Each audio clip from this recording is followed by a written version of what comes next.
Shout at me again, and I'll end you." The words left my mouth before my brain could stop them. The entire restaurant went silent. Every fork stopped midway to every mouth. Every conversation died.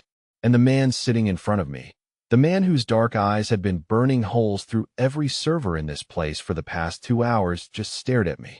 His name was Lorenzo Falcone. I didn't know that then. All I knew was that he was rude, entitled, and had made my already terrible night absolutely unbearable. But I'm getting ahead of myself. Before I tell you how I threatened a mafia boss in front of his entire family and somehow lived to tell the tale, let me ask you something. Have you ever been pushed so far, so hard that something inside you just breaks?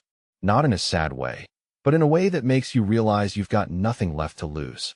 That's where I was that night. That's the moment everything changed. Hey, how are you doing? Wherever you are right now, whatever you're doing, I hope you're comfortable, because this story is going to take you on a journey. I'm talking about the kind of story that proves sometimes the worst moments of your life are actually the doorway to the best ones. Sometimes the person who seems like your enemy is actually your salvation. And sometimes when you're at your absolute lowest, that's exactly when life decides to hand you something extraordinary. My name is Isabella Hayes. This is the story of how I went from being a broke, exhausted single mother working double shifts just to keep my daughter alive to becoming the woman who somehow captured the heart of one of the most dangerous men in the city. The story of how one moment of pure, unfiltered rage changed absolutely everything. If you enjoy stories about underdogs, about real people facing impossible situations, about love finding you in the strangest places, then do me a favor. Hit that like button, subscribe to the channel, and drop a comment telling me where you're watching from. Are you cozy at home? On a lunch break? Trust me, you're going to want to hear how this ends. But let me start from the beginning. I was 27 years old when this happened. 27, and already feeling like I'd lived 3 lifetimes. I believed in hard work. I believed that if you kept your head down, did your job, and pushed through the exhaustion, things would eventually get better. I believed that good people who worked hard would be rewarded. That effort mattered. That dignity came from doing your best, no matter how hard things got. Looking back now, I was naive. Not stupid, just naive. There's a difference. I'd been working at Carmichael's restaurant for 3 years. It wasn't fancy, but it wasn't a dive either. Upper middle-class clientele, decent tips on good nights, management that mostly left you alone if you did your job. I worked as many shifts as they'd give me. Breakfast, lunch, dinner, didn't matter. I took every single one. The reason was simple. Maya's room was the bedroom. I slept on the couch. The walls were thin enough that I could hear the neighbors fighting. The heat worked sporadically, but it was ours and I kept it clean. I checked my phone. 3 messages from the hospital. I read them with my heart in my throat. All routine. Maya was sleeping. Vitals were good. She'd eaten dinner and asked when I was coming tomorrow. I texted back to the nurse, even though she was probably asleep. I'll be there after my morning shift. I set an alarm for 5:30 and lay down on the couch. Sleep wouldn't come. I kept seeing Lorenzo's face. Kept hearing his voice. Nobody had said that to me in years. Not romantically. I'd shut that part of myself down when Maya got sick. There was no room in my life for dating or relationships or anything that wasn't work and hospital visits. But something about the way he'd looked at me had woken something up. Something I thought was dead. I hated it. The next day crawled by. I worked the breakfast shift, then went to the hospital. Maya was having a good day. Her color was better, and she actually sat up when I came in. She reached for me, and I gathered her into my arms, careful of her for, "Hey, baby. How are you feeling?" "Tired, but better." Nurse Kelly said my numbers are good. I kissed her forehead. She smelled like hospital soap and childhood. "That's wonderful, sweetheart." We spent 2 hours together. I read to her from her favorite book. We played cards. She told me about the other kids on the ward, and which nurses were nice, and which doctor had the funny mustache. Normal things, precious things. When she started getting tired, I tucked her back in. "Mama, when can I come home?" The question broke me every time. "Soon, baby. As soon as you're strong enough.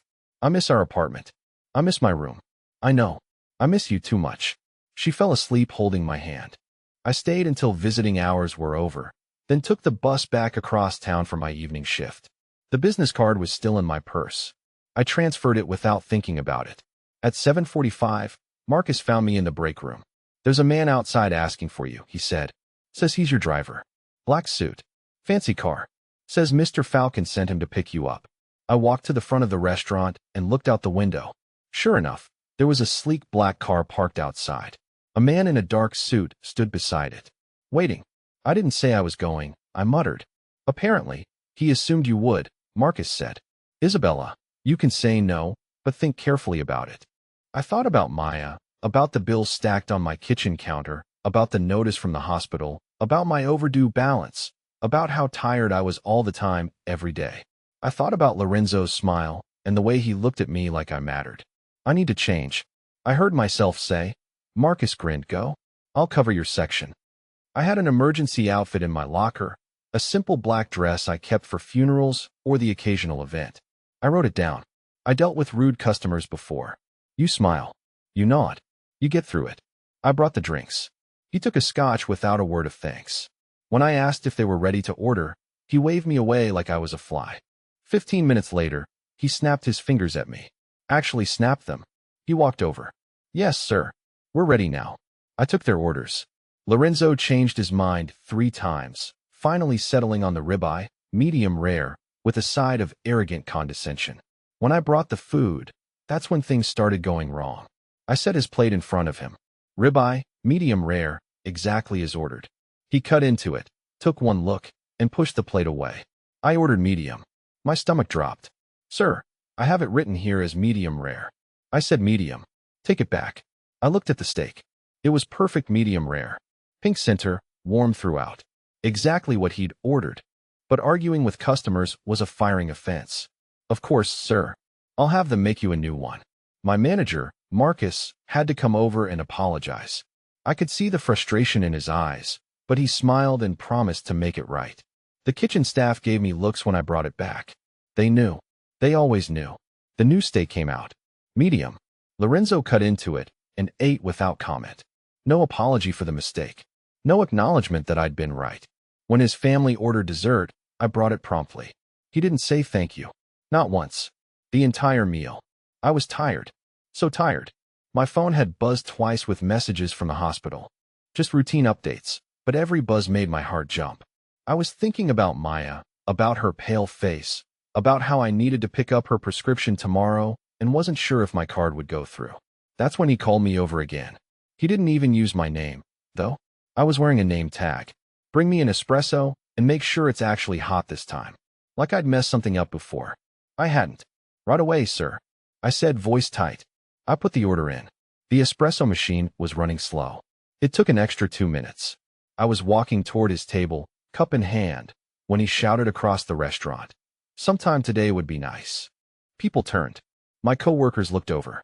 His family shifted uncomfortably. Something in me cracked, not broke, cracked.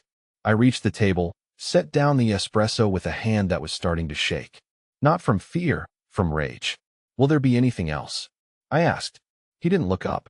Next time, move faster. I don't have all night. The crack widened. I turned to walk away. And get me some cream. Now, that's when it happened. That's when 7 years of struggling alone, 3 years of watching my daughter suffer, 20 hours without sleep, and 2 hours of being treated like garbage, all collided into one perfect moment of clarity. I turned back around, and I said the words that changed my life. The silence that followed my words was deafening. I stood there, tray still in my hand, looking down at this man who had spent 2 hours making my life miserable, and he was looking right back at me with an expression I couldn't read. His family was frozen. The woman to his left, elegant with perfectly styled blonde hair, had her wine glass halfway to her lips. The older man across from him had stopped chewing. A younger guy, who looked like he might be Lorenzo's brother, was staring at me like I just pulled out a weapon. Maybe I had, just not the kind they were used to. Lorenzo's face was completely blank for about 3 seconds. Then slowly, the corner of his mouth lifted, not quite a smile, something darker, more interested. What did you just say to me? His voice was quiet. That should have terrified me. Instead, the exhaustion and rage that had been building for months just poured out. You heard me, I said. I've been on my feet for 20 hours. I have served you perfectly all evening. You've been rude to me, to my co-workers, and you've acted like we're beneath you. I brought you exactly what you ordered, exactly when you needed it, and you've treated me like dirt. So, Yes, if you shout at me one more time, we're going to have a problem. My manager, Marcus, was speed walking toward the table. I could see him in my peripheral vision, panic written all over his face. I didn't care anymore. I was already imagining the conversation. I'd be fired. Of course, I'd be fired. And then I'd figure something else out because I always figured something else out. Isabella. Marcus's voice was strained. Perhaps you should take a break. Perhaps your server should learn her place.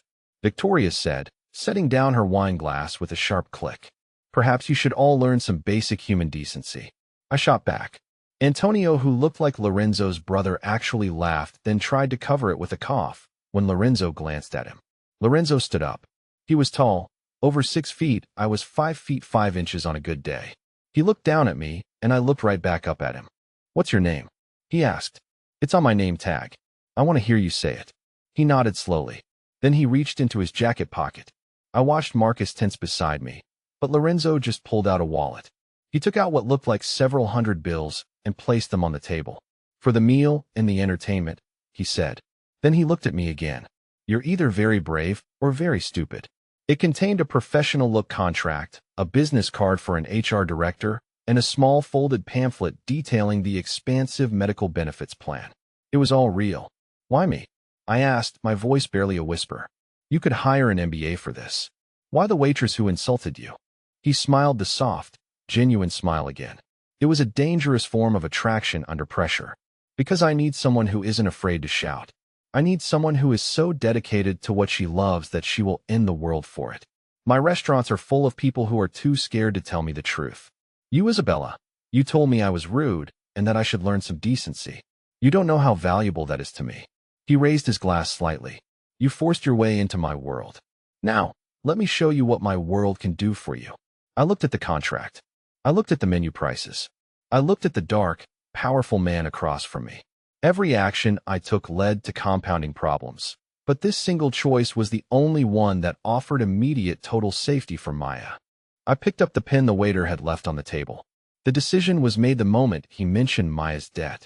I need one thing in writing, I said, meeting his gaze. Name it. This job has nothing to do with any of your other things. I manage restaurants. I do not manage shipping containers. He gave a slow, deliberate nod. It's a clean operation, Isabella. You have my word, and I always honor my word, especially to people who are under my protection. I signed the contract, the date, the salary, the benefits. The ink on the paper felt like a shackle, but also like the most beautiful promise I had ever held. I had given everything, my independence, my moral comfort, and my freedom from the felony world. I had traded it all for Maya's health. I was no longer just Isabella Hayes, the struggling waitress. I was Isabella Hayes, Lorenzo Falcone's newest manager and his most unexpected piece of collateral. The inciting catastrophe was complete. I was his. The moment the ink dried on the contract, the world outside the restaurant shifted. It wasn't just the relief of knowing Maya was safe. It was the strange, heavy silence that came with being under Lorenzo Falcone's protection. I had sold my soul for a clear conscience regarding my daughter. The very next morning, the change was undeniable. I went straight to the hospital. A meeting had already been set up with the hospital administrator, Mr. Peterson. He was usually stiff, untouchable, buried under piles of debt ledgers. But when I walked in, he was polite, almost deferential. Ms. Hayes, he said, standing up. It's a great relief.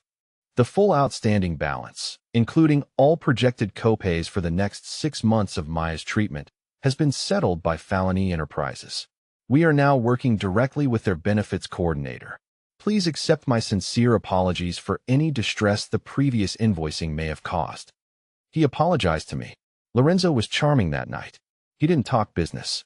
He asked about Maya, about my life before the dead, about my real dreams for a bakery. He was disarming, showing a vulnerability that was perfectly manufactured to make me drop my guard. You really should open your own place, Isabella, he said, refilling my water glass. You have the touch, the talent. I have a $90,000 debt and a full-time job. I reminded him gently. My dreams are on hold. He smiled. Not necessarily. I could fund the bakery tomorrow as a separate legitimate enterprise. A gift. The word gift chilled me. Victoria's warning echoed in my mind.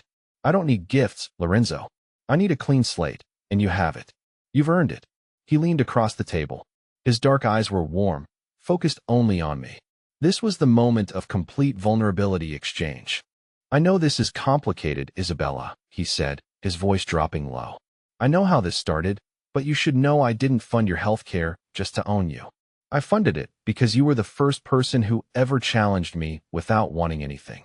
And when I saw what you were fighting for, I decided I wanted to be the one who made sure you won. It felt genuine. It felt real. It felt like the truth I desperately wanted to believe. He was not just a mobster. He was a protector. My deepest character relationship with him, the one built on professional admiration and his unsettling generosity towards Maya, was solidifying. What are you doing with Warehouse for?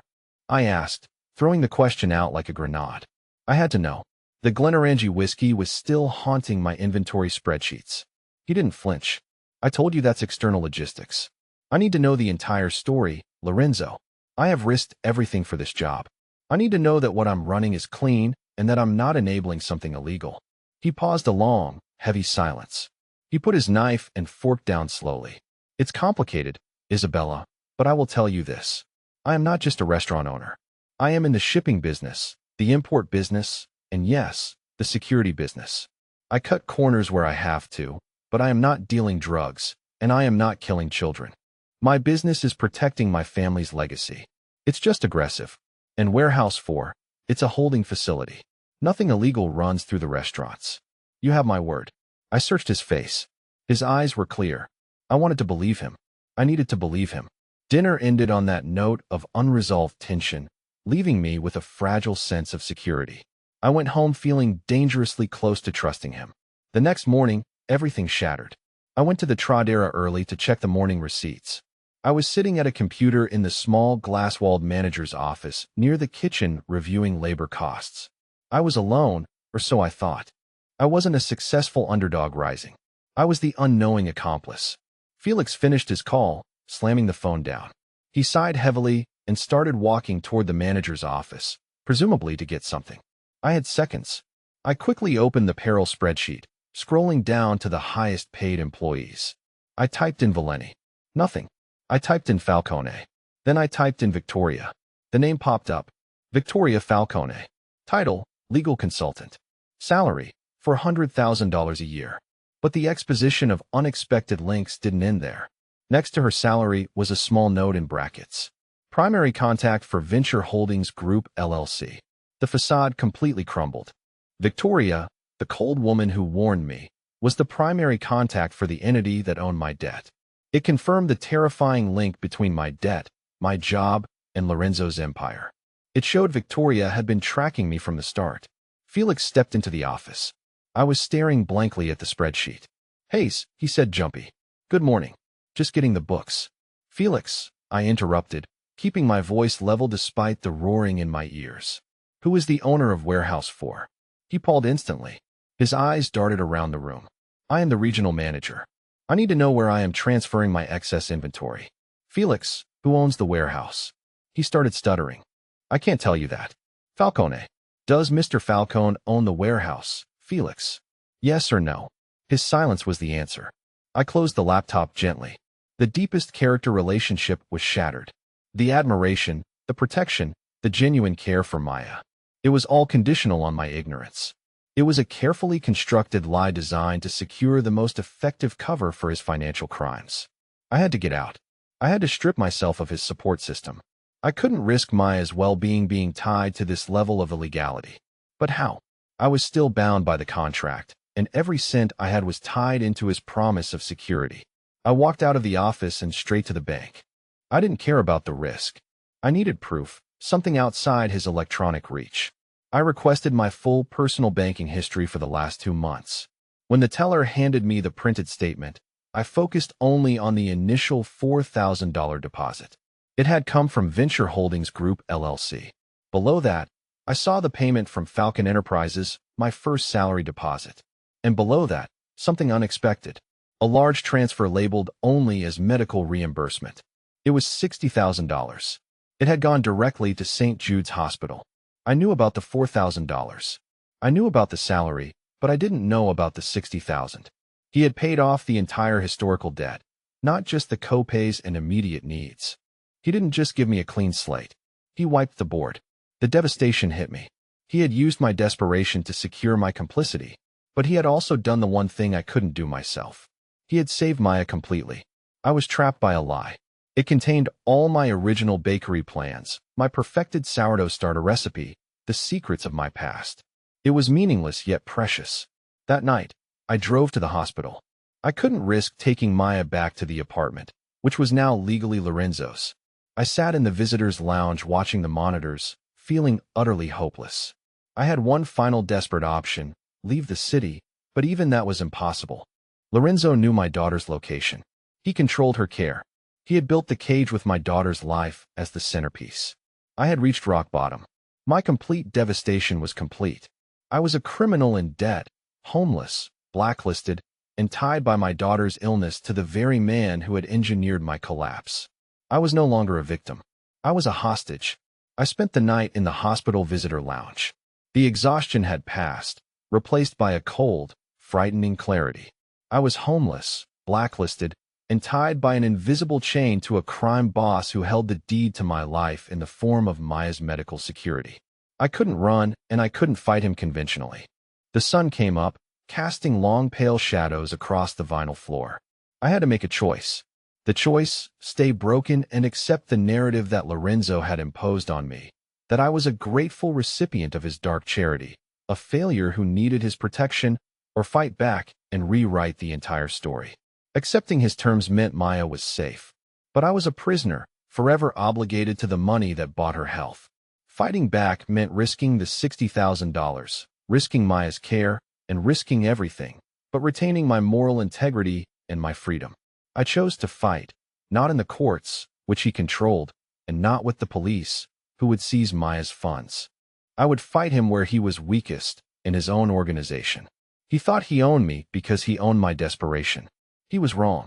My transformation catalyst arrived not in the form of a new relationship, but in the form of old loyalty. I was sitting in the hospital cafeteria nursing a lukewarm coffee when Amelia, Maya's nurse, and my only friend found me.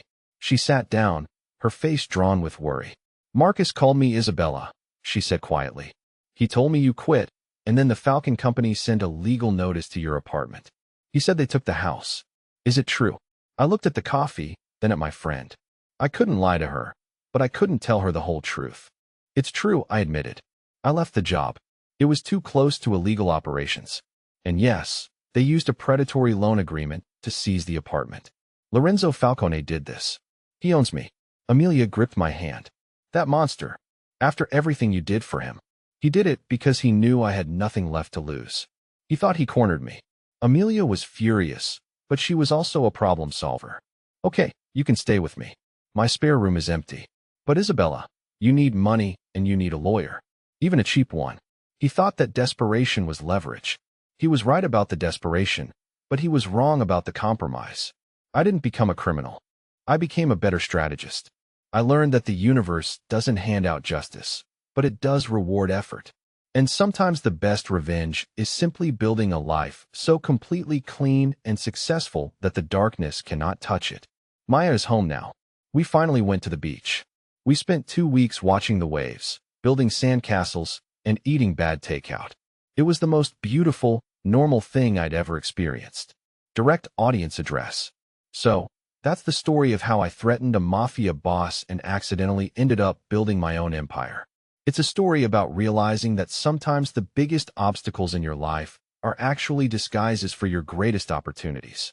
If this story resonated with you, if you've ever felt trapped, exhausted, or like you had nothing left to lose, then you know exactly the rage and the determination that fueled me. I want to thank all of you for sticking with me through this intense journey. If you enjoyed the ride, please hit the like button, subscribe for more stories of triumph and justice, and share this video with someone who needs to hear that they're stronger than they think. Tell me in the comments what was the moment in your life when you finally stood up and said no more. I hope you're all feeling safe, happy, and strong. Today, this story is over, but the work of finding justice and building a beautiful life never stops. I'm working on another intense story right now about a woman who faked her own death to escape her corrupt husband. You won't want to miss it. Comment yes if you want the next story. 6 months later, I was standing in the kitchen of my own bakery, flour dusting my hands as I pulled a tray of sourdough loaves from the oven. The golden crusts crackled as they cooled, filling the space with that perfect yeast and wheat aroma that had been my dream for so long. Maya sat at the small table by the window, her color healthy and bright, working on homework while stealing glances at the cookie display case. She'd been in remission for 4 months now, her treatments successful thanks to the clean money I'd earned through legitimate work, honest partnerships, and the kind of grinding determination that had sustained me through those dark months when Lorenzo thought he owned my soul. The bakery wasn't large, but it was mine. Every mixer, every display case, every carefully chosen light fixture had been purchased with money I'd earned myself. No loans from crime bosses. No blood money masquerading as charity. Just the slow, methodical building of something real and lasting. The morning rush was winding down when the bell above the door chimed, and I looked up to see a face I hadn't expected. Lorenzo Falcone stood in the doorway, looking older somehow, his dark suit impeccable, but his eyes carrying a weariness that hadn't been there before. Victoria wasn't with him. Neither was Antonio or Frank. He was alone. I continued kneading the dough for the afternoon batch, not acknowledging his presence beyond a brief glance. Other customers moved around him, ordering coffee and pastries, completely unaware that one of the city's most dangerous men was standing among them, looking strangely out of place in my bright, honest space. He waited until the last customer left before approaching the counter. The scent of vanilla and cinnamon hung between us, a stark contrast to the expensive cologne and underlying threat that had once defined every interaction we'd had. "Isabella," he said simply. His voice carried none of the commanding authority I remembered. "Lorenzo," I replied, continuing to work the dough. My hands didn't shake.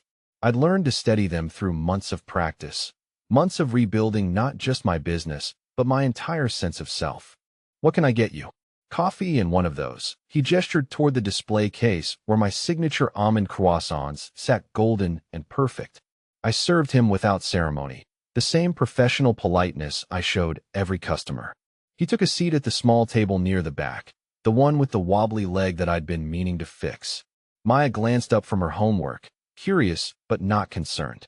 She'd never seen him before, never knew the role he'd played in our story. To her, he was just another customer in Mama's bakery. Lorenzo sipped his coffee slowly, his eyes moving around the space, taking in the chalkboard menu, the mismatched chairs, the photographs on the wall showing the bakery's grand opening. Local newspaper clippings hung in simple frames. Articles about the new business owner who'd overcome personal struggles to follow her dreams. The sanitized version of our story, the one that didn't mention crime or desperation or the way fear could make you sign contracts that felt like selling your soul. "You built something beautiful here," he said when I brought him his croissant. His voice was quiet, almost respectful. It was jarring to hear that tone from him, so different from the commanding authority or calculated charm I remembered. "I built something clean," I corrected, returning to my position behind the counter. "Something that belongs entirely to me." The silence stretched between us, filled only by the soft sounds of Maya turning pages and the distant hum of the refrigeration units. Through the large windows, I could see the neighborhood coming to life, people walking dogs, heading to work, living their normal lives in the safety of daylight. This had become my world, this ordinary, honest existence that Lorenzo's money had once threatened to corrupt. The confrontation I'd been expecting, the demand for repayment or acknowledgement, never came. Instead, he asked about Maya, about her health, about the school she was attending. His questions were careful, respectful of boundaries, nothing like the intrusive investigation that had once mapped every detail of our vulnerabilities. When I answered, keeping my responses brief but not hostile, he listened with the kind of attention that suggested genuine interest rather than strategic information gathering. "I heard about the testimony," he said finally. The words hung in the air between us, heavy with implications. "You know that your testimony was what finally brought down the shipping operation." The FBI had been building their case for years, but they needed someone on the inside, someone who had access to the financial records and could speak to the money laundering operation. I hadn't planned to become an informant. The decision had come after months of wrestling with the moral complexity of my situation, after countless nights lying awake wondering if keeping Maya's medical care meant becoming complicit in crimes that hurt other families. The FBI had approached me quietly, professionally, offering protection and legitimate witness compensation in exchange for detailed information about Lorenzo's business operations. The choice had been clear once I understood the full scope of what I'd been part of. Children were being trafficked through those shipping containers. Drugs were flowing into communities, destroying families like mine. The restaurants I'd managed so efficiently were elaborate fronts for operations that caused real harm to real people. My silence would have made me as guilty as anyone wearing a badge in Lorenzo's organization. Victoria got 15 years, Lorenzo continued, his voice matter-of-fact. Antonio got 12. Frank died of a heart attack before the trial started. The shipping business is completely dismantled. Most of the legitimate restaurant operations were sold to cover legal fees and restitution. I served 18 months in minimum security, and I'm on probation for the next 3 years. The outcome seemed almost anticlimactic given how powerful and untouchable Lorenzo had once seemed. I remembered the fear that had driven me to sign that first contract, the way his presence had commanded every room, the sense that crossing him meant facing consequences too terrible to imagine. Now he sat in my bakery like any other middle-aged man, diminished by the legal system and the loss of the empire that had defined his identity. "Why are you here, Lorenzo?" I asked, finally setting down my work and giving him my full attention. "What do you want from me?" "Nothing," he said, and I believed him. The sincerity in his voice was unmistakable. "I wanted to see that you'd succeeded. I wanted to apologize, officially and without any agenda. I manipulated your desperation, used your daughter's illness as leverage, and turned your strength against you. That was unforgivable, and I'm sorry." The apology was unexpected, but it didn't erase what had happened between us. It didn't undo the months of moral anguish, the way I'd questioned every decision, wondered if accepting his help made me as corrupt as anyone in his organization. But it did acknowledge a reality that had taken me a long time to accept. People could change, could recognize their mistakes, could choose different paths even after causing tremendous harm. "You nearly destroyed everything I believed about myself," I said, keeping my voice level. "You made me question whether my love for my daughter made me weak, whether desperation justified compromising my principles. That damage took a long time to repair." "I know," he said. The weight of his acknowledgement was heavier than any threat he'd ever made. The conversation might have continued, might have delved deeper into the complex territory of forgiveness and accountability, but Maya chose that moment to look up from her homework and ask if she could have one of the chocolate chip cookies from the display case. The request broke the tension, reminded both of us that life had moved forward, that this bakery represented not just my professional success, but my role as a mother, my commitment to building a life that Maya could be proud of. I served my daughter her cookie and watched Lorenzo's expression soften as he observed our interaction.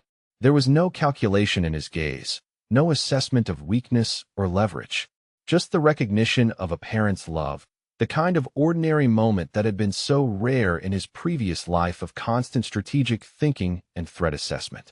He finished his coffee and croissant, left payment that included a generous but not excessive tip, and stood to leave. "Thank you for building something good, Isabella," he said as he reached the door. "The city needs more places like this. More people like you." I watched him walk away through the large windows, disappearing into the crowd of ordinary people living ordinary lives.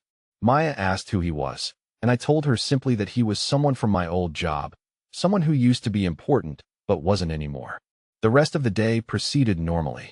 Customers came and went, buying bread and pastries, complimenting the coffee, asking about catering orders for upcoming events. Maya finished her homework and helped me arrange tomorrow's display case, carefully positioning each item for maximum visual appeal. We closed the shop together as the sun set, counting the register and cleaning the equipment that would start fresh tomorrow. That evening, as Maya slept peacefully in her own bedroom in our small but comfortable apartment above the bakery, I reflected on how far we'd traveled from those desperate days when her medical bills had seemed insurmountable and every choice felt like a compromise between survival and integrity. The path forward hadn't been easy, but it had been honest. Every dollar earned, every relationship built, every small success had been achieved through legitimate means. The bakery continued to grow, slowly and sustainably. I hired my first employee, a young woman named Sarah who reminded me of myself at that age, determined to work hard and build something meaningful. Regular customers became friends, offering encouragement and celebrating milestones with us. Maya thrived in school, her health stable, her future bright with possibilities I'd once thought were beyond our reach. Months passed without any contact from Lorenzo or his former associates. The neighborhood felt safe, insulated from the violence and moral ambiguity that had once threatened to consume our lives. Maya made friends at school, joined the drama club, began talking about college plans that seemed achievable through scholarship opportunities and the modest college fund I was building through the bakery's profits. 1 year after Lorenzo's visit, I received a letter with no return address. Inside was a newspaper clipping about a nonprofit organization focused on supporting families dealing with childhood cancer. The article mentioned a significant anonymous donation that had funded a new family support center at the children's hospital where Maya had received her treatment. There was no note, no signature, just the clipping and the implication that perhaps redemption was possible even for those who had caused great harm. I kept the clipping in my desk drawer, not as forgiveness, but as acknowledgement that people could change, that the categories of victim and perpetrator were sometimes more complex than they initially appeared. Lorenzo's crimes remained unforgivable. The manipulation and exploitation couldn't be erased by charitable donations. But the gesture suggested a man grappling with the consequences of his choices, trying to balance scales that would never be truly even. The bakery's second anniversary arrived with local media coverage and a small celebration attended by customers, neighbors, and friends we'd made in our new community. Maya, now healthy and vibrant, helped serve cake and spoke briefly about how proud she was of her mother's accomplishments. The contrast with our situation 2 years earlier was so stark it felt almost surreal. I looked out at the crowd of people celebrating with us, ordinary people living honest lives, supporting local businesses, building communities based on mutual respect and shared values. This was the world I'd fought to rejoin, the life I'd risked everything to preserve. The struggle had been worth every moment of uncertainty, every difficult decision, every night spent wondering if I was strong enough to rebuild from nothing. That night, after the last guest had gone home and Maya was asleep, I sat in the quiet bakery and wrote in the journal I'd started keeping during the darkest days of our ordeal. The entries had evolved from desperate questions about survival to practical plans for growth, from moral anguish to quiet satisfaction with choices made and principles maintained. The final entry read simply, "We made it. Not just survived, but built something beautiful and lasting and entirely our own. Maya is healthy, the business is thriving, and every day we wake up free from the fear that defined so many months of our lives. The nightmare is over. The dream is just beginning." I closed the journal and prepared the bakery for tomorrow, setting out ingredients, checking equipment, planning the daily specials that would bring our community together around the simple pleasure of fresh bread and honest work. Outside, the city continued its endless rhythm, full of stories like ours, people fighting to build lives of meaning and integrity despite circumstances that sometimes seemed insurmountable. Maya and I had found our place in that larger story, had claimed our right to ordinary happiness earned through extraordinary persistence.